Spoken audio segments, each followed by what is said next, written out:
আরে দূর, ওইসব করোনার টিকা ফিকা ও আমাকে লাগে না।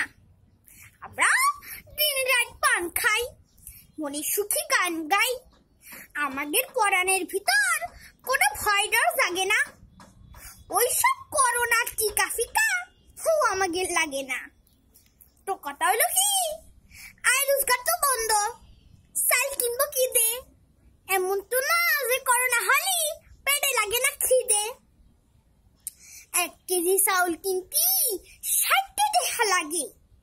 তো বাপু, টিকা খাবো না ভাত খাবো, কোন কামটা আগে? তাও তো চিন্তায় চিন্তায় ঘুম আসি না। মাইয়াডারে দিতে হবে নিকা, আর তোমরা নিয়ে লাফাচ্ছ দেশে আইসি টিকা। বাবা বাবা বাবা, তো কই কি দেশে তো কত কি আইলো, তা কিটা পাইলো আর কিটা খাইলো। Likey